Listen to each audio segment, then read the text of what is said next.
زدني علما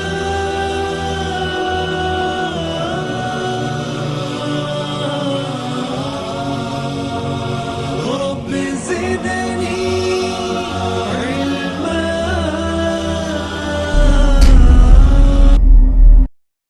أعوذ بالله من الشيطان الرجيم. بسم الله الرحمن الرحيم.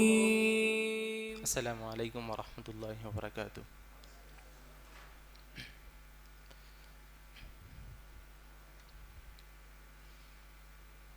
ان الحمد للہ نحمده ونستعینه ونستغفره ونؤمن به ونتوکل علیہ ونعوذ باللہ من شرور انفسنا ومن سیئات اعمالنا من يهده الله فلا مضل له ومن يضلل فلا هادي له وأشهد أن لا إله إلا الله وأشهد أن محمدا عبده ورسوله.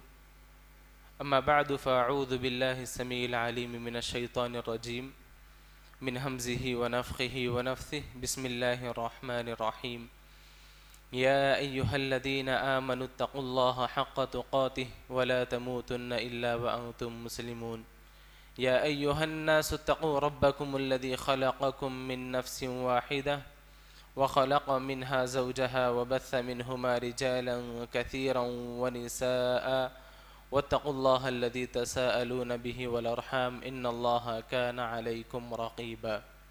يا أيها الذين آمنوا اتقوا الله وقولوا قولا سديدا يصلح لكم أعمالكم ويغفر لكم ذنوبكم ومن يطع الله ورسوله فقد فاز فوزا عظيما.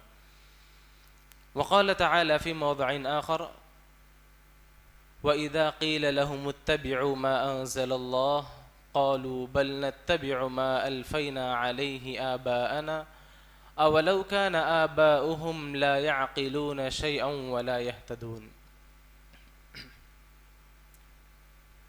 بزرگان محترم، ملت اسلامیہ کے نوجوانوں، معصوم بچوں اور پردہ نشین خواتین اسلام، اللہ تبارک و تعالیٰ کا بے انتہا شکر و احسان ہے کہ ہم اور آپ عشاء کی نماز باجماعت ادا کر کے اسی کے گھر میں دین کی باتیں کچھ سیکھنے اور سکھانے کا موقع عنایت فرمایا ہے. اور اللہ تبارک و تعالیٰ نے ہم تمام کو اس نعمت سے اور اس عمل سے ہم کو بہت ہی بڑا پیغام دینا چاہتے ہیں. وہ یہ کہ ہماری زندگی کے اندر جو اچھائیاں ہیں ان اچھائیوں میں آگے بڑھیں، اور جو خرابیاں ہیں ان خرابیوں کو نوٹ کر کے ان خرابیوں کو دیکھ کر ہم اپنی اصلاح کریں اور اپنی زندگی کی اصلاح کریں اور ہمارے آنے والی نسل کی اصلاح کریں. اللہ تبارک و تعالیٰ نے ہم تمام کو اس کا موقع عنایت فرمایا ہے. ہم کو چاہیے کہ ہم تو سب سے پہلے اللہ تبارک و تعالیٰ کے شکر گزار بنیں. محترم حضرات، جیسے کہ ابھی میں نے خطبہ مسنہ کے بعد ایک آیت آپ لوگوں کے سامنے تلاوت کی ہے جس میں اللہ تبارک و تعالیٰ نے ارشاد فرمایا وَإِذَا قِيلَ لَهُمُ اتَّبِعُوا، جب لوگوں سے کہا جاتا ہے کہ وہ اتباع کرو، ما انزل اللہ، ان چیزوں کی اتباع کرو جو اللہ تبارک و تعالیٰ نے نازل کیا ہے. قالوا بل نتبع، تو لوگ کیا کہتے ہیں؟ ہم اتباع کریں گے ان چیزوں کی ما الفینا علیہ آباءنا، جو ہمارے آبا و اجداد کیا کرتے تھے، جو ہمارے بزرگ لوگ کیا کرتے تھے، ہم ان کی اتباع کریں گے، ہم ان کو فالو کریں گے. اولو کان آباؤہم لا یعقلون شیئا ولا یہتدون، اگر وہ عقل والے نہ ہوتے اور سمجھدار نہ ہوتے اور ہدایت یافتہ نہ ہوتے تب بھی کیا تم ان کی اتباع کرو گے؟ یہاں پر اللہ تبارک و تعالیٰ نے اس آیت کے اندر مجھ کو اور آپ کو اور پوری امت کو ایک میسج یہ دینا چاہتے ہیں کہ اللہ تبارک و تعالیٰ کا دین وہی دین ہے جو آسمان سے اترا اور نبی علیہ الصلاۃ والسلام تک پہنچا، اور نبی علیہ الصلاۃ والسلام نے اپنے صحابہ کے ذریعے پوری دنیا کے اندر عام کیا۔ یہی دین ہے اور یہی صحیح دین ہے، اور یہی دین ہم کو جنت کا راستہ دکھائے گا۔ لیکن جس دور میں ہم گزر رہے ہیں، جس دور میں ہم سانس لے رہے ہیں، اس دور میں ہم دیکھتے ہیں کہ وقتاً فوقتاً، دن بدن، ہر سال، ہر مہینہ، ہر دن ہم کو کچھ نہ کچھ رسومات، رواج، یہ تمام چیزیں آج ہم کو نظر آتی ہیں۔ اور یہ ایسا نہیں کہ آج سے شروع ہوئی، جب سے تاریخ انسان اس دنیا کے اندر ہے اسی وقت سے یہ رسومات اور یہ بدعات اور یہ رواج، یہ تمام چیزیں اسی وقت سے رائج ہوئی ہیں۔ اگر ہم تاریخ کا مطالعہ کر دیکھیں گے تو ہم کو معلوم ہوتا ہے کہ یہ رسم و رواج کی تاریخ کتنی پرانی ہے۔ اللہ تبارک و تعالیٰ نے جو ہم کو دین عطا کیا ہے، یہ دین ایک مکمل ضابطۂ حیات ہے۔ اس کے اندر اللہ تبارک و تعالیٰ نے کسی قسم کی کمی اور کسی قسم کی زیادتی کرنے کا کسی کو اللہ تبارک و تعالیٰ نے اجازت نہیں دی ہے۔ یہ دین مکمل ضابطۂ حیات ہے۔ اللہ تبارک و تعالیٰ نے حجۃ الوداع کے موقع پر نبی علیہ الصلاۃ والسلام سے کہا تھا، الیوم اکملت لکم دینکم، اے نبی آج میں نے اس دین کو، اس اسلام کو، اس شریعت کو تمہارے لیے اور پوری انسانیت کے لیے مکمل کر دیا ہے۔ اب کسی انسان کے لیے بس کی بات نہیں ہے کہ وہ اس میں اضافہ کرے یا اس کے اندر کم کرے۔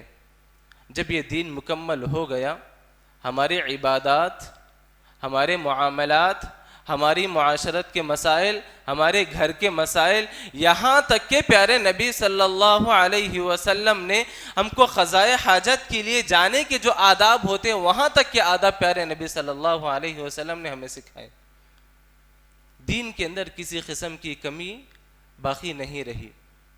پیارے نبی صلی اللہ علیہ وسلم کے پاس ایک صحابی رسول تشریف لاتے ہیں۔ آپ صلی اللہ علیہ وسلم مسجد میں بیٹھے ہوئے تھے، صحابہ بھی بیٹھے ہوئے تھے۔ اللہ کے نبی صلی اللہ علیہ وسلم کے پاس ایک صحابی رسول تشریف لاتے ہیں، کہتے ہیں کہ اللہ کے نبی صلی اللہ علیہ وسلم مجھے کچھ ایسے اعمال بتائیے جن پر میں عمل کر کے جنت تک پہنچ جاؤں اور آپ کا ساتھ پاؤں۔ تو پیارے نبی صلی اللہ علیہ وسلم نے کیا فرمایا؟ نماز قائم کرو، اگر آپ کے پاس پیسہ ہو تو زکوٰۃ دو، پیسہ ہو تو صدقہ و خیرات کرو، حج کرو، روزے رکھو۔ جو اسلام کے جو احکامات ہیں وہ احکامات پیارے نبی صلی اللہ علیہ وسلم نے وہ صحابی رسول سے کہا۔ اس کے بعد وہ صحابی رسول لوٹتے ہوئے کہتے ہیں کہ اللہ کے نبی صلی اللہ علیہ وسلم آپ گواہ رہیں کہ میں ان آداب کے اندر، ان احکامات کے اندر نہ 1% زیادتی کروں گا، نہ ہی کمی کروں گا۔ جب وہ صحابی رسول وہاں سے لوٹ گئے تھے، جا رہے تھے، تو اللہ کے نبی صلی اللہ علیہ وسلم نے کہا کہ اگر تم اس دنیا کے اندر جنتی آدمی کو دیکھنا چاہتے ہو تو فلاں آدمی کو دیکھو، فلاں صحابی کو دیکھو، فلاں صحابی کو دیکھو، وہ آدمی جنتی ہے، وہ صحابی جنتی ہے۔ اور وہ صحابی جیسے ہی وہاں سے واپس ہوئے، انہوں نے گھوڑے پر بیٹھا، اور گھوڑے پر بیٹھتے ہی وہ گھوڑا نیچے گرا اور اس کی وجہ سے ان کی گردن کی ہڈی ٹوٹ گئی، جس کی وجہ سے وہ وہیں پر فوت ہو جاتے، انتقال کر جاتے ہیں۔ سبحان اللہ۔ جیسے ہی وہ صحابی رسول وہاں پر انتقال کر جاتے ہیں، آپ صلی اللہ علیہ وسلم وہاں جاتے ہیں اور وہ صحابی رسول کے سر کے پاس اپنا سر رکھ کر دیکھ رہے ہوتے ہیں وہ صحابی رسول کو۔ صحابہ نے پوچھا کہ اللہ کے نبی صلی اللہ علیہ وسلم وہ صحابی کے پاس آپ کیا دیکھ رہے تھے؟ تو اللہ کے نبی صلی اللہ علیہ وسلم نے فرمایا کہ میں اس صحابی کے پاس یہ دیکھ رہا تھا کہ جیسے ہی وہ آدمی نیچے گرا اور انتقال کر گیا، جنت سے، آسمان سے فرشتے آئے اس آدمی کو جنت کے میوے کھلا رہے تھے۔ سبحان اللہ۔ قربان جائے ان صحابہ کرام پر۔ جیسے ہی پیارے نبی صلی اللہ علیہ وسلم کے الفاظ نکلتے وہ فوراً عمل کرنے کے لیے تیار ہو جاتے تھے۔ آپ صلی اللہ علیہ وسلم نے ان کو جو جنت کی خوشخبری سنائی تھی، وہ کیوں؟ اس لیے کہ انہوں نے کہا تھا کہ اللہ کے نبی آپ گواہ رہنا، میں اس کے اندر نہ زیادتی کروں گا اور نہ ہی کمی کروں گا۔ جب یہ دین ہمارے لیے مکمل ضابطۂ حیات ہے تو ہمارے لیے کوئی گنجائش باقی نہیں رہتی کہ ہم اس اسلام کے اندر، شریعت کے اندر کچھ اضافہ کریں اور نہ کچھ کم کریں۔ محترم حضرات، بتانا یہ چاہتا ہوں کہ ہماری جو زندگی ہے نا بدعات و خرافات سے اور رسم و رواج سے بھری پڑی ہے. انسان پیدا بھی نہیں ہوتا, دنیا میں آنے سے پہلے ہی اس کے لیے رسم و رواج کا ایک بہت بڑا پہاڑ اس کے لیے لگا دیا جاتا ہے. جیسے ہی ماں کے پیٹ میں وہ بچہ رہتا ہے اسی وقت سے اس ماں کے لیے کچھ احکامات لگا دیے جاتے ہیں کہ فلاں مہینے میں وہ عورت باہر نہیں نکلے, فلاں چیز نہیں کھائے گی, فلاں چیزیں استعمال نہیں کرے گی, اور فلاں کو نہیں دیکھے گی, فلاں دن باہر نہیں نکلے گی. یہ تمام رسومات اس عورت کے لیے ہم عائد کر دیتے ہیں, اس پر تھوپ دیتے ہیں. اور جیسے ہی بچہ اس دنیا کے اندر آتا ہے, آنکھیں کھولتا ہے, اس بچے کے لیے اور اس بچے کے نام پر نئے نئے رسم و رواج جنم لینے لگتے ہیں. جیسے ہی بچہ اس دنیا کے اندر آنکھیں کھولتا ہے, اسلام نے ایک سیدھا سیدھا اس کو تعلیم دی تھی, اگر لڑکا ہو تو 2 بکرے اس کے لیے ذبح کرو, اور اگر لڑکی ہو تو 1 بکری ذبح کر کے اس کا عقیقہ کرو, اس کو آزاد کرو. لیکن آج ہماری امت مسلمہ نے دین کے نام پر, اسلام کے نام پر, شریعت کے نام پر ایسے ایسے رسم و رواج انہوں نے عائد کر لیے اور رائج کر لیے. سبحان اللہ. آپ دیکھیے قرآن و حدیث اگر ہم پڑھ کر دیکھیں یہ کہیں پر بھی ہم کو یہ تمام چیزیں نظر نہیں آتی. جیسے ہی بچہ اس دنیا کے اندر آنکھیں کھولتا ہے اس کے لیے رسومات کا, رواج کا ایک بہت بڑا پہاڑ اس کے سامنے نظر آتا ہے. بچہ پیدا ہوا, جھولے میں ڈالنا ہے, اس کے لیے الگ رسم و رواج, اس کے لیے الگ دعوت کی جاتی ہے. نام رکھائی کرنا ہے, اس کے لیے الگ دعوت کی جاتی ہے اور الگ رسومات کیے جاتے ہیں. اور جیسے ہی بچہ پیدا ہوا بال کٹوانے کے لیے الگ رسومات ہیں. یہ تمام چیزیں آج ہمارے پاس یہ کیے جا رہے ہیں, اور پوری چیزیں امت اسلام کے نام پر اور مسلمان ہی کر رہے ہیں. یہ تمام چیزیں اسلام اور اسلام کے ماننے والوں کا کام نہیں ہے. یہ تمام چیزیں بدعات و خرافات ہیں, اور یہ تمام چیزیں وہیں سے لی گئی ہیں جو غیر اسلام میں پائی جاتی ہیں. آپ یہود و نصارہ اور ہندوؤں کو آپ دیکھیں گے, ان تمام لوگوں کے پاس یہ رسومات اور یہ رواج اور یہ بدعات پائے جاتے ہیں. آج امت مسلمہ نے ان تمام چیزوں کو قبول کر لیا ہے. پیارے نبی صلی اللہ علیہ وسلم نے فرمایا تھا کہ ایک وقت ایسا آئے گا کہ میری پوری امت ان لوگوں کی پیروی کرے گی جو یہود و نصارہ ہوں گے. لَتَتَّبِعُنَّ سَنَنَ مَنْ كَانَ قَبْلَكُمْ, جو تمہارے پاس ہے, جو تم سے پہلے آنے والے لوگ ہیں, تم ان لوگوں کی ضرور پیروی کرو گے, ان کے نقش قدم پر چلو گے. صحابہ نے پوچھا کہ اللہ کے نبی صلی اللہ علیہ وسلم امت مسلمہ کن لوگوں کی پیروی کرے گی, کن لوگوں کے نقش قدم پر چلے گی, کیا یہ وہ یہود و نصارہ ہیں؟ تو آپ صلی اللہ علیہ وسلم نے کیا کہا, ان کے علاوہ اور کون ہو سکتے ہیں؟ یہود و نصارہ ہی کی پیروی کرے گی میری امت. اور آپ صلی اللہ علیہ وسلم نے فرمایا کہ اگر یہود و نصارہ غلط کام کرتے ہوئے یا کوئی بھی رسم و رواج کو عام کرتے ہوئے کسی بل میں بھی جا کر نکلتے ہیں تو یہ امت وہی بل میں جا کر نکل کر آئے گی اور دیکھے گی کہ وہ کیا کر رہے ہیں اور وہ وہاں پر کیوں گئے تھے. اتنے اندھے ہو جائیں گے اور ان کی اتباع کرتے ہوئے وہ وہاں تک پہنچ جائیں گے. اور آج ہم دیکھتے ہیں جب ہم نماز پڑھنے کے لیے کھڑے ہوتے ہیں, اگر ہم فرض نماز کے پابند ہیں تو 5 وقت ہم اللہ تبارک و تعالیٰ کے سامنے یہ دعا کرتے ہیں. 17 مرتبہ دن میں ہم اللہ تبارک و تعالیٰ سے یہ دعا کرتے ہیں, اہدنا الصراط المستقیم, اے اللہ ہم کو سیدھے راستے پر چلا, ایسے راستے پر چلا جو راستے پر انبیاء تھے, جو راستے پر شہداء تھے, جو راستے پر صالحین تھے, جو راستے پر نیک لوگ تھے. اے اللہ ہمیں ایسے راستے پر چلا. اور ہم ایسے لوگوں سے بھی پناہ چاہتے ہیں جن لوگوں پر اللہ تبارک و تعالیٰ کا غضب نازل ہوا, جن لوگوں پر اللہ تبارک و تعالیٰ کی جانب سے غصہ نازل ہوا اور جو گمراہ ہوئے. صراط الذین انعمت علیہم غیر المغضوب علیہم, مغضوب سے مراد یہود ہیں اور الضالین سے مراد نصارہ ہیں. یعنی اے اللہ ہمیں ان لوگوں کے راستے سے بچا جو یہود ہیں اور نصارہ ہیں. نمازوں میں تو ہم الحمدللہ یہ اس بات کا اقرار کرتے ہیں اور ہم اللہ تبارک و تعالیٰ سے دعا بھی کرتے ہیں, اے اللہ ہم کو سیدھے راستے پر چلا. اور جیسے ہی ہماری نمازیں ہوتی ہیں, نمازوں سے ہم جیسے ہی فارغ ہوتے ہیں, دیکھیے ہماری زندگیوں کا جائزہ لے کر دیکھیں, ہماری پوری زندگی یہود و نصارہ کے نقش قدم پر چل رہے ہیں. محترم حضرات, ایک سوال یہ ہے کہ یہ جو رسم و رواج ہے, یہ رسومات اور یہ رواج یہ کہاں سے شروع ہوئے ہیں؟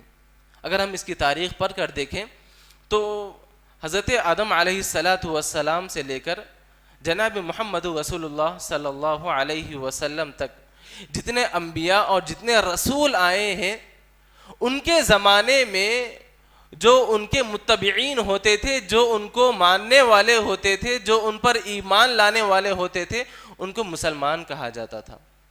حضرت آدم علیہ السلام کے زمانے میں جو آدمی تھے، جو لوگ تھے، ان کو ہم ان کے زمانے کے مسلمان کہیں گے۔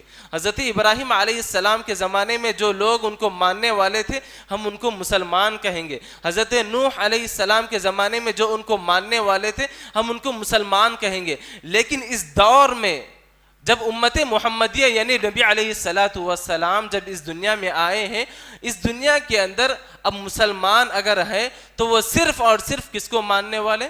نبی آخر الزماں جناب محمد رسول اللہ صلی اللہ علیہ وسلم کو ماننے والے ہی مسلمان ہوں گے۔ اگر نبی کو ماننے والے نہیں ہیں تو وہ صرف اور صرف کافر ہو سکتے ہیں۔ مسلمان ہے تو نبی علیہ السلام کو ماننے والے، اور اگر نہ ماننے والے ہیں تو ان کو ہم کافر کہیں گے۔ یہ رسومات وہاں سے اسٹارٹ ہوتی ہے، وہاں سے ان کی شروعات ہوتی ہے۔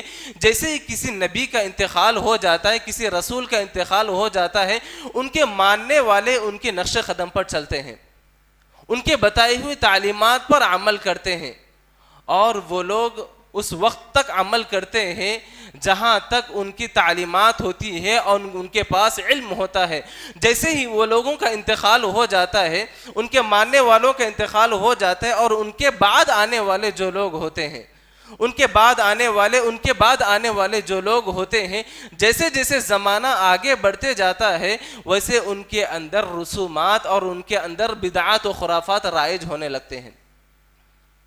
کسی نبی کو ماننے والے لوگ تھے تو انہوں نے ان کے متبعین کو وہ تعلیمات دی، اور وہ پورے متبعین ان کے فالوور تھے، ان کو ماننے والے تھے اور ان کو مانتے تھے، ان کے ہر حکم پر عمل کرتے تھے۔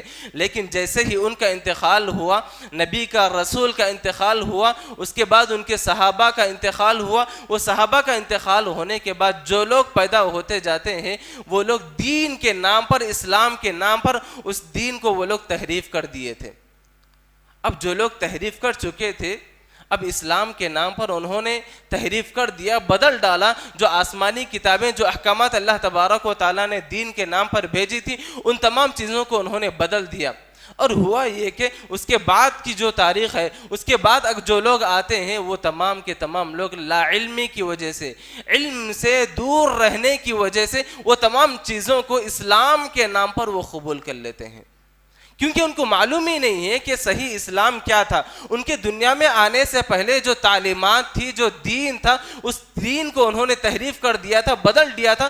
جو صحیح دین تھا، جو صحیح عقیدہ تھا، ان تمام چیزوں کو انہوں نے بدل کر غلط عقیدہ ان کے سامنے پیش کیا، اور وہ لوگ علم نہ ہونے کی وجہ سے وہ تمام چیزوں کو ایکسیپٹ کر لیتے ہیں، قبول کر لیتے ہیں، جو دین کے نام پر، اسلام کے نام پر جو لوگوں نے بنا لیا تھا۔ اور ہوا یہی کہ جیسے جیسے تاریخ آگے بڑھتی گئی، لوگوں کو اس دنیا کے اندر آنا جانا ہوا، وہ لوگ انہی چیزوں کو اسلام کے نام پر اور اسلام سمجھ کر قبول کیا جو اسلام کا نہیں تھا، اور انہوں نے اسلام کے علاوہ جو جو چیزیں انہوں نے رواج دی تھی، جو رسومات انہوں نے اس دنیا کے اندر عام کی تھی، ان تمام چیزوں کو ایسے قبول کر لیا، ایسے ایکسیپٹ کر لیا، وہ اسلام ہی اس کو سمجھ رہے تھے۔ اب وہ لوگ جب اسلام اس کو سمجھ رہے تھے، اور جب ان کے سامنے اگر اسلام کی کوئی تعلیم اور صحیح دین اور صحیح باتیں ان کے سامنے اگر پیش کی جاتی ہیں، وہ ان تمام چیزوں کو ایسے دیکھتے ہیں جیسے یہی غیر اسلام ہے، اور جو چیزوں پر ہم عمل کر رہے ہیں، اور یہی صحیح عقیدہ اور صحیح اسلام یہی ہے۔ یہاں تک لوگوں کے دماغوں میں اور لوگوں کے ذہنوں میں اسلام کی تمام چیزوں کو نکال کر، بدل کر غیر اسلام کی چیزیں اور غیر ادیان کی چیزیں ان کے دماغ کے اندر، ذہن کے اندر بٹھا دی، اور جو دین تھا، جو صحیح عقیدہ تھا، ان تمام چیزوں کو وہاں سے نکال دیا تھا۔ محترم حضرات، یہیں سے رسومات اور یہیں سے رواج عام ہوتا ہوا نظر آتا ہے۔ اور اگر ہم پیارے نبی صلی اللہ علیہ وسلم کے ایک صحابی رسول جن کا نام حذیفہ بن یمان رضی اللہ عنہ، وہ کہتے ہیں کہ جب جب بدعات و خرافات اور رسومات عام ہوتی جائیں گی، آپ دیکھیں گے کہ لوگ رسومات میں، رواج میں، بدعات و خرافات میں اتنے زیادہ منہمک ہو جائیں گے کہ اسلام کا ان کے پاس دور دور تک بھی شک و شبہ نظر نہیں آئے گا، دور دور تک بھی اسلام ان کے پاس نظر نہیں آئے گا۔ وہ لوگ اسلام سے، قرآن و حدیث سے اتنے دور ہوتے جائیں گے، کہیں کہیں پر ان کے پاس سے اسلام نظر آئے گا، کبھی نماز پڑھ لیے، کبھی روزہ رکھ لیے، کبھی حج کر لیے، بس اتنے کو وہ اسلام قبول کریں گے اور اتنے کو ہی وہ اسلام سمجھیں گے۔ بلکہ جو ان کی زندگی ہوگی، جو ان کی معاشرتی زندگی، گھریلو ان تمام چیزوں کے اندر بدعات و خرافات اور رسومات عام ہو جائیں گے۔ اسلام ان کی زندگی کے اندر برائے نام اسلام ہو جائے گا، بلکہ ان کی پوری زندگی رسم و رواج میں مشغول ہو جائے گی۔ اس بات کو حضرت حذیفہ بن یمان رضی اللہ عنہ نے مثال دیتے ہوئے، بہت ہی بہترین مثال دیتے ہوئے فرمایا، انہوں نے 2 پتھر لیے ہیں، 2 پتھر لے کر انہوں نے 2 پتھروں کو ایک ساتھ ایسے رکھا اور صحابہ سے پوچھا کہ اے ساتھیوں بتاؤ کہ ان 2 پتھروں کے اندر سے کیا تمہیں روشنی آتی ہے؟ انہوں نے ادھر لائٹ کے ذریعے یا کوئی روشنی کے ذریعے بتایا، اور ادھر سے پوچھا کہ کیا ان 2 پتھروں کے بیچ میں سے تمہیں کوئی روشنی نظر آتی ہے، جھانکتے ہوئے کوئی روشنی نظر آتی ہے؟ تو ساتھیوں نے کہا کہ باریک سی ہلکی سی روشنی نظر آتی ہے، پورا اندھیرا چھایا ہوا ہے۔ تو حضرت حذیفہ بن یمان رضی اللہ عنہ نے کہا کہ لوگوں کے دلوں میں بھی رسومات، رواج، بدعات و خرافات ایسے ہی زیادہ ہو جائیں گے، اور ان کے پاس سے اسلام ایسے ہی باریک سا نظر آئے گا جو اس طرح نظر آ رہا ہے۔ اور اس کے بعد انہوں نے آگے فرمایا کہ لوگ ان رسومات کے اندر اور بدعات و خرافات کے اندر، اس رواج کے اندر اتنے زیادہ مشغول ہو جائیں گے کہ اگر ان کو کہا جائے کہ یہ غلط عقیدہ ہے، غلط باتیں ہیں، صحیح عقیدہ اور صحیح دین یہ ہے، تو وہ لوگ اس سے انحراف کر بیٹھیں گے، وہ لوگ اس سے دور ہو جائیں گے، لوگ اتنے زیادہ اس کے اندر مشغول ہو جائیں گے۔ آج دیکھیے جو بھی کام کیے جا رہے ہیں، اگر آپ ان بدعتیوں سے اور ان رسومات اور رواج کو ماننے والوں سے اگر آپ جا کر پوچھیں گے اس کی دلیل کیا ہے اور آپ یہ چیز کہاں سے لائے ہیں، وہ کہیں گے ما الفینا علیہ آباءنا، یہ تو ہمارے آبا و اجداد کی بنائی ہوئی چیزیں ہیں، ہمارے پاس اس کی کوئی دلیل نہیں ہے۔ اور ان کے پاس قرآن و حدیث سے بڑھ کر، قرآن و حدیث کی احکامات سے بڑھ کر ان کے آبا و اجداد کے رسومات اور آبا و اجداد کے فرامین ہوتے ہیں۔ قرآن و حدیث ان کے پاس کوئی معنی نہیں رکھتی۔ اگر آپ ان کو قرآن و حدیث کی کوئی آیت، کوئی حدیث یا کوئی بھی تعلیم اگر آپ ان کے سامنے پیش کریں گے، وہ سرے سے اس کو انکار کر دیں گے اور ٹھکرا دیں گے، کہیں گے کہ ہمارے آبا و اجداد نے ہم کو اس طرح سکھایا ہے اور یہی صحیح ہے اور یہی اسلام ہے، تم کیا نئی نئی باتیں اسلام کے نام پر ہمارے سامنے پیش کر رہے ہو۔ محترم حضرات، اگر کوئی رسومات میں، بدعات و خرافات میں آج مشغول ہو چکا ہے، اگر آپ اس سے پوچھیں گے کہ یہ غلط بات ہے، یہ غلط عقیدہ ہے اور یہ رسم و رواج دین کے نام پر کیے جا رہے ہیں، اللہ کے واسطے ان تمام چیزوں کو چھوڑ دو۔ اگر ہم اس طرح کی تعلیم ان کے سامنے رکھیں گے تو کہیں گے کہ ہمارے آبا و اجداد کی خلاف ورزی ہوگی، ہمارے آبا و اجداد ناراض ہو جائیں گے، چچا کیا مانیں گے، تتا ہمارے تایا کیا سمجھیں گے، ہمارے والد کیا سمجھیں گے، ہمارے پھوپھو، یہ تمام خاندان والوں کا نام گنا کر ان کو خوش کرنے کی کوشش کریں گے، لیکن دین کو ٹھکرا دیں گے۔ دین کے نام پر جو رسومات، بدعات و خرافات کیے جا رہے ہیں، یہ تمام چیزیں وہ کریں گے، لیکن اپنے والدین کو اور اپنے گھر والوں کو ناراض ہونے نہیں دیں گے۔ پیارے نبی صلی اللہ علیہ وسلم نے فرمایا تھا، اگر کوئی آدمی مجھ کو ناراض کر کے، اللہ تبارک و تعالیٰ کو ناراض کر کے لوگوں کو خوش کرنے کے لیے کوئی بھی عمل کرتا ہے، اللہ تبارک و تعالیٰ کو ناراض کہ تمام لوگوں کو اگر خوش کرنے کی کوشش کرتا ہے، تو اللہ تبارک و تعالیٰ تو اس بندے سے ناراض ہوں گے ہی ہوں گے، اور اس ناراضگی کا ان کو بہت بڑا نقصان یہ ہوگا کہ وہی ناراضگی تمام لوگوں کے دلوں میں بھی اللہ تبارک و تعالیٰ ڈال دیں گے۔ اور آگے فرماتے ہیں پیارے نبی صلی اللہ علیہ وسلم کہ اگر کوئی آدمی اللہ تبارک و تعالیٰ کو خوش کرنے کے لیے لوگوں کو ناراض کرتا ہے، لوگوں کی واہ واہی سے بچتا ہے، لوگوں کے خوش ہونے سے بچتا ہے، لوگوں کو اگر ناراض کرتا ہے اور اللہ تبارک و تعالیٰ کو راضی کرتا ہے، تو اس کا ایک بہت بڑا ان کو فائدہ یہ ہوگا کہ اللہ تبارک و تعالیٰ راضی ہو گیا۔ اسی رضا مندی کا بدلہ ہوگا کہ اللہ تبارک و تعالیٰ تمام لوگوں کے دلوں میں اس کے تعلق سے محبت ڈال دیں گے، اس کے تعلق سے الفت ڈال دیں گے۔ آج جو ہم کہتے ہیں نا کہ فلاں رسم نہ کرو، فلاں رواج نہ کرو، فلاں چیزیں نہ کرو، تو لوگ کہتے ہیں کہ فلاں کیا سمجھیں گے، ہمارے گھر والے کیا سمجھیں گے, بوڑھے کیا سمجھیں گے, بوڑھیاں کیا یہ تمام لوگوں کے نام پر, ان کو خوش کرنے کے نام پر ہم اللہ تبارک و تعالیٰ کو ناراض کرتے ہیں. اگر کسی شادی کے اندر, اگر کسی فنکشن کے اندر بیٹ باجا ہو یا ایسی رسومات ہو جو دین کے نام پر, اسلام کے نام پر کیے جا رہے, شرک کیا ہو, بدعت والے اعمال انجام دے رہے ہو, اگر آپ کسی انسان کو کہتے ہیں کہ فلاں رسم میں, فلاں شادی میں اور فلاں فنکشن میں نہ جاؤ, تو وہ آدمی کہتا ہے کہ میرا خاص دوست ہے, ہمارے والد صاحب کا دوست ہے, مجھے جانا ضروری ہے, اگر میں نہ جاؤں تو والد صاحب کے اور ان کے درمیان خلاف ورزی آ جائے گی اور ان کے بزنس کے اندر پرابلمس آ جائیں گے.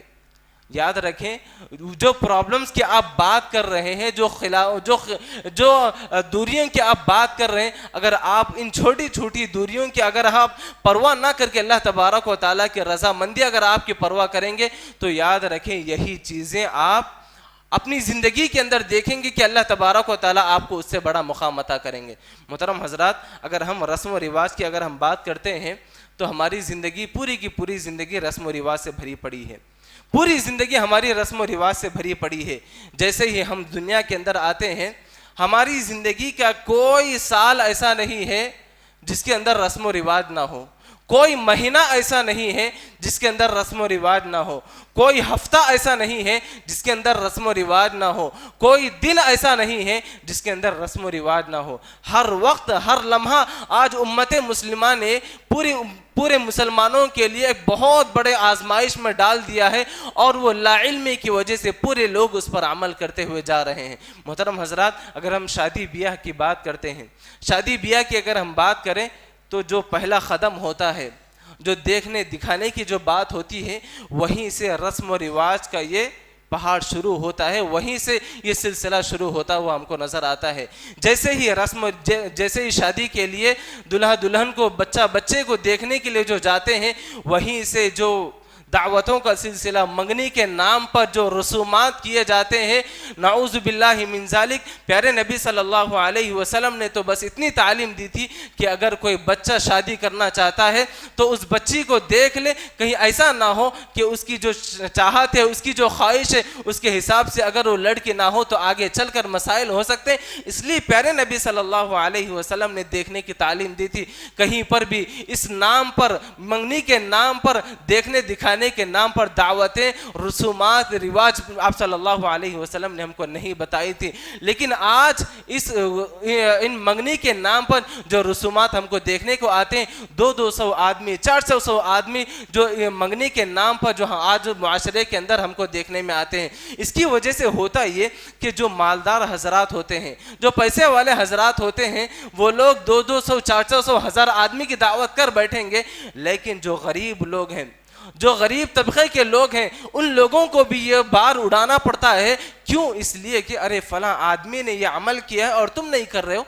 لوگ اس طرح ان کو عار دلاتے ہیں, ان کو حقیر سمجھتے ہیں, اور وہ آدمی کہیں سے بھی قرضہ لائے گا, کہیں سے بھی پیسہ لائے گا, کہیں سے بھی سود لائے گا, اور وہ دعوت کا انتظام کرے گا. اس کے ذمہ دار کون ہیں؟ ہم اور آپ ہیں, جو منگنی کے نام پر اتنی بڑی دعوت کر رہے ہیں. چلے آگے بڑھتے ہیں. جب شادی طے کرنے کی بات آتی ہے, اس وقت بھی فلاں مہینہ نہ ہو, فلاں مہینہ منحوس کا مہینہ سمجھا جاتا ہے, فلاں دن منحوس کا دن سمجھا جاتا ہے, فلاں تاریخ منحوس کی تاریخ ہوتی ہے, اس دن نہیں کرنا چاہیے, اس دن اگر کام کریں گے, اس دن اگر شادی بیاہ کریں گے تو ہمارے بچے کی زندگی برباد ہو جائے گی, ان کی جو زندگی, جو شادی بیاہ کی جو زندگی آگے چل کر ان کے لیے مسائل پیدا ہوں گے, بچے صحیح پیدا نہیں ہوں گے, صرف بچیاں ہی پیدا ہوں گے. یہ تمام چیزیں تاریخ فکس کرتے وقت تمام چیزیں ہمارے سامنے آتی ہیں. جب تاریخ فکس ہو جاتی ہے اور جب شاپنگ کا مسئلہ آتا ہے, نعوذ باللہ من ذالک, ایسے رسم و رواج اور ایسے مہنگے کپڑے, جن کپڑوں کے اندر ہم 4 سال 5 سال آرام سے زندگی گزار سکتے ہیں, ایسے مہنگے کپڑے جو ایک شادی میں پہنے جاتے ہیں, ایک دلہا ایک دلہن جو ایک ٹائم پر پہنتے ہیں, وہ ایک وقت میں جو پہنتے ہیں اور زندگی بھر اٹھا کر رکھ دیتے ہیں, دوبارہ وہ پہننے کا موقع نہیں آتا. اور وہ جوڑے کتنے کے ہوتے ہیں؟ 20,000 30,000 50,000. نعوذ باللہ من ذالک. یہ اسراف ہے. یہ بدعات رسومات کے نام پر, رواج کے نام پر آج جو اسراف ہم کر رہے ہیں, اللہ تبارک و تعالیٰ کے پاس آپ کو ایک روپے کا جواب دینا ہے. اللہ تبارک و تعالیٰ کے پاس ایک ایک روپے کا جواب دینا ہے. اور اللہ پیارے نبی صلی اللہ تبارک و تعالیٰ فرماتے ہیں ان المبذرین کانوا اخوان الشیاطین. یہ جو اسراف کرنے والے، فضول کرنے والے ہیں، فضول خرچی، یہ تمام کے تمام لوگ کون ہیں؟ شیطان کے بھائی ہیں. یہ تمام کی تمام عورتیں کون ہیں؟ شیطان کی بہنیں ہیں. جو شادی کے نام پر پیارے نبی صلی اللہ علیہ وسلم نے کہا تھا جو شادی اتنی آسان ہونی چاہیے کہ شادی کو اتنا عام اور اتنا آسان بنایا جائے کہ لوگوں کے لیے زنا مشکل ہو جائے. اور آج ہم نے اس کا الٹا کر دیا ہے، شادی کو مشکل اور زنا کو آسان بنا دیا. انہی رسومات کی وجہ سے، اسی جہیز کی وجہ سے، انہی فنکشنوں کی وجہ سے، انہی دعوتوں کی وجہ سے، انہی منگنیوں کی وجہ سے، ان تمام رسومات کی وجہ سے آج ہم نے شادی کو بہت ہی مہنگا بنا دیا ہے. محترم حضرات، اور اگر ہم آگے بڑھتے ہیں، شادی بیاہ کا جب موقع آتا ہے، شادی کا دن، ولیمے کا جو دن ہوتا ہے، اس دن جو ویڈیوگرافی کی جاتی ہے، فوٹوز کا جو سلسلہ ہوتا ہے، نعوذ باللہ من ذالک. جو دلہن ہوتی ہے، جو بچی ہوتی ہے، وہ کس کی بچی ہوتی ہے، کس کی دلہن ہوتی ہے؟ جو دلہا ہوتا ہے، جو بچہ ہوتا ہے، اس کی دلہن ہوتی ہے. لیکن جو ویڈیوگرافی کی جاتی ہے، نعوذ باللہ من ذالک، شادی سے پہلے، ان دونوں کی ملاقات سے پہلے ویڈیوگرافی کرنے والا اس لڑکی کو اتنے مرتبہ دیکھ لیا ہوتا ہے جتنے مرتبہ کہ شادی کرنے والا دلہا بھی اس کو نہیں دیکھا ہوتا ہے. یہ تمام رسومات آج ہم نے اپنی طرف سے بنائے ہیں. اتنا ہی نہیں، جیسے جیسے اس کے قدم پر اس کی ویڈیوگرافی کی جاتی ہے. یہاں تک سننے میں آتا ہے کہ جو پہلی رات ہوتی، وہاں تک وہ ویڈیوگرافی کرنے والا آدمی وہاں تک بھی پہنچ جاتا ہے.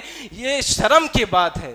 یہ امت مسلمہ جو قرآن و حدیث پر عمل کرنے والے، قرآن و حدیث کا نام لینے والے، اسلام کا نام لینے والے یہاں تک گھری ہوئی حرکتیں کرتے ہیں. نعوذ باللہ من ذالک. یہ تمام چیزیں کیا ہے؟ رسم و رواج کے نام پر رسومات آج ہمارے پاس اتنی عام ہو گئی ہیں. اور ان تمام رسومات میں جن کا بہت زیادہ خلل ہوتا ہے، جو بہت زیادہ آگے بڑھ چڑھ کر حصہ لیتی ہیں، وہ کون ہے؟ گھر کے بڑے بڑے خواتین، جو دادی ہوتے ہیں، نانی ہوتے ہیں، پھوپھو ہوتے ہیں، جو بڑے امی ہوتے ہیں. ان تمام لوگوں کا بہت زیادہ اس کے اندر ہاتھ ہوتا ہے. اگر اس کے اندر کوئی خلل ہو جائے، کوئی رکاوٹ ہو جائے، وہ لوگ اپنا موڈ آف کر لیں گے اور پریشان ہو جائیں گے. یہ کیا نئی نئی چیزیں تم اسلام کے نام پر لا لیے ہو؟ یہ تمام چیزیں تو بیکار چیزیں ہیں. اور ہم تمام لوگ پچھلے زمانے سے، کئی زمانے سے یہ تمام رسومات کرتے آ رہے ہیں، اور تم نئی نئی چیزیں اسلام کے نام پر لا لیے. یہ تمام چیزیں ان عورتوں کی وجہ سے آج ہمارے اندر، معاشرے کے اندر یہ خرابیاں بہت زیادہ عام ہوتی ہوئی نظر آ رہی ہیں. اور جیسے ہی شادی ہوتی ہے، شادی کے نام پر وہ شادی کا سالگرہ، یہ کیا ہے؟ کس کا طریقہ ہے؟ یہ جو برڈے ہم مناتے ہیں، یہ برڈے کس کا طریقہ ہے؟ کون منایا کرتے ہیں؟ Christmas day. یہ کس سے ہم نے لیا ہے؟ ان یہود و نصارہ سے لیا ہے. جیسے ہم نے کرسمس ڈے دیکھا، ویسے ہی ہم نے برڈے منانا شروع کیا. جیسے ہم نے برڈے منانا شروع کیا، ویسے ہی ہم نے شادی کا بھی سالگرہ، وہاں سے ایک نئی رسم شروع ہوتی ہے. اور اس کے بعد ہماری زندگی آگے بڑھتے جیسے اگر کسی انسان کا انتقال ہو جاتا ہے، انسان کا انتقال ہو جائے، وہاں پر بھی یہ رسومات، یہ رواج، یہ بدعات و خرافات ہم کو وہاں پر بھی نہیں چھوڑتے.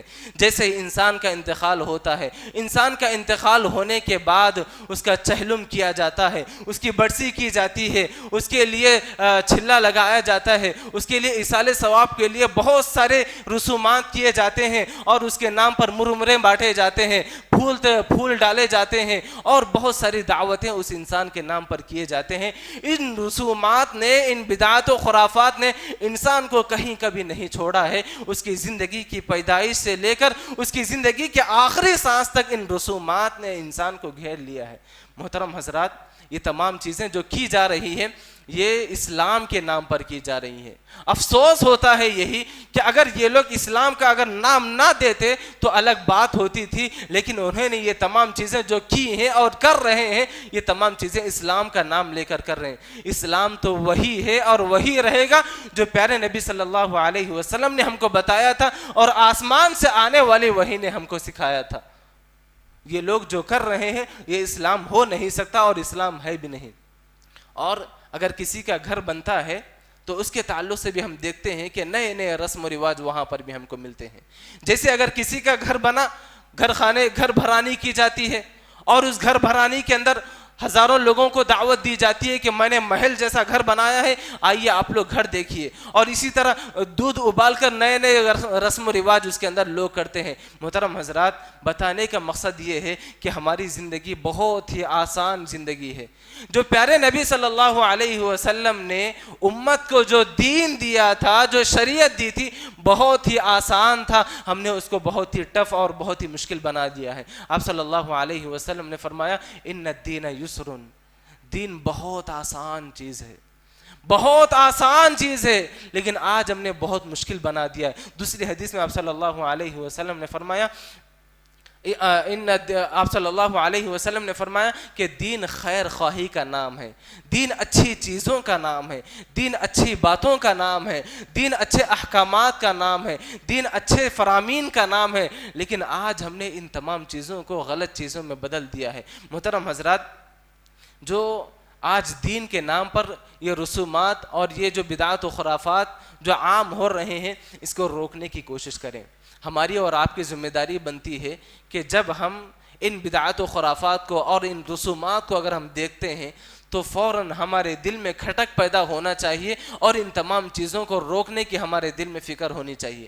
اگر ہم ان تمام چیزوں کو دیکھیں گے اور اس پر عمل کریں گے تو یاد رکھیں، جو غلط کام کرتے ہوئے، جو برائیوں میں اپنے آپ کو ڈال کر جو گناہ میں مبتلا ہوئے ہیں، ہم بھی اس پہ اتنے ہی شریک ہیں اور اتنے ہی گناہ کے مستحق ہوں گے۔ اگر ہم ان بدعات و خرافات کو دیکھ کر، ان رسومات کو دیکھ کر اگر ہمارے دل کے اندر کھٹک پیدا نہیں ہوتی ہے، اگر ہمارے دل کے اندر ایک افسردگی اور مایوسی نہیں آتی ہے، تو ہم کو بھی اتنا ہی ثواب، اتنا ہی گناہ ملے گا جتنا کہ وہ لوگ کر رہے ہیں۔ آپ صلی اللہ علیہ وسلم نے فرمایا کہ اگر آپ کہیں پر بھی برائی دیکھتے ہو تو اس برائی کو روکنے کی کوشش کرو۔ اگر تم اس برائی کو نہیں روکتے تو اس پر عمل کرتے تو تم کو بھی اتنا ہی گناہ ملے گا جتنا کہ وہ آدمی کیا کرتا تھا جس نے اس کو رواج دیا ہے۔ اگر ہم اپنے آبا و اجداد کو گناہوں سے روکنا چاہتے ہیں، غلطیوں سے روکنا چاہتے ہیں، ہمیں وقتیہ طور پر ان کے خلاف ہونا پڑے گا۔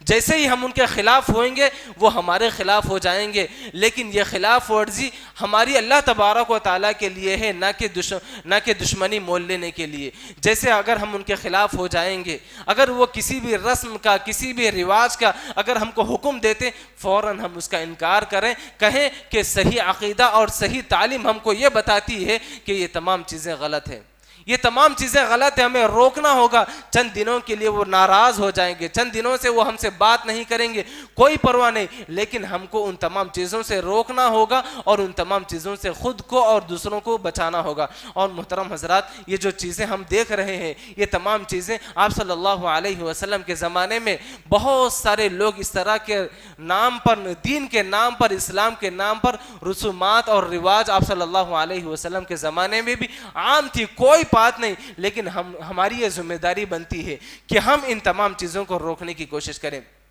آپ صلی اللہ علیہ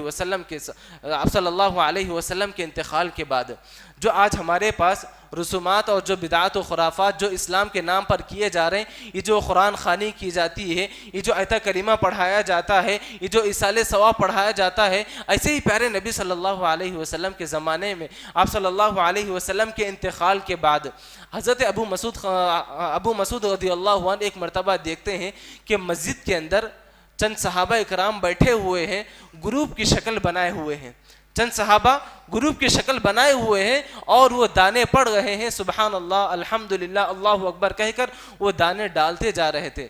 جیسے آج ہمارے پاس معروف ہے، مشہور ہے، آیت کریمہ جو پڑھایا جاتا ہے قرآن خوانی کے نام پر یا کسی بھی خوشی کے موقع پر یا کسی کے غم کے موقع پر یہ جو آیت کریمہ پڑھایا جاتا تھا، ایسے ہی آپ صلی اللہ علیہ وسلم کے انتقال کے بعد ایک مسجد کے اندر چند صحابہ کرام اس طرح سبحان اللہ، اللہ اکبر اور استغفر اللہ کہہ کر پڑھ رہے تھے، تو آپ صلی اللہ علیہ وسلم کے جو صحابی رسول حضرت ابو مسعود رضی اللہ عنہ، انہوں نے ان تمام چیزوں کو دیکھا۔ دیکھنے کے بعد ان صحابہ سے پوچھا کہ اے لوگو تم کیا کر رہے ہو؟ دین کے نام پر یہ تم نے کیا مشغلہ بنا کر رکھا ہے؟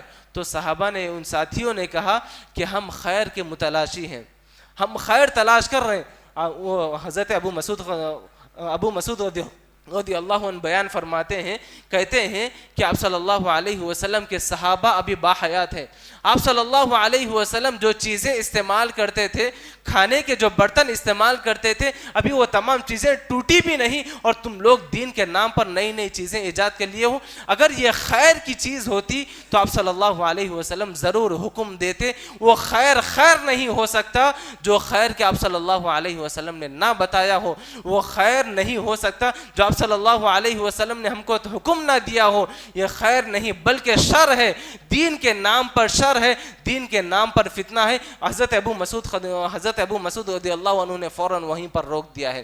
محترم حضرات، آج جو بدعات و خرافات آ رہے ہیں، دیکھ رہے ہیں، ہم اللہ تبارک و تعالیٰ کا شکر گزار ہیں کہ اللہ تبارک و تعالیٰ نے ہم تمام کو قرآن و حدیث کا ماننے والا اور قرآن و حدیث کے گھرانے میں الحمدللہ ہم کو پیدا کیا، اور ہم جہاں تک ہو سکے ان تمام چیزوں سے بچنے کی کوشش کرتے ہیں۔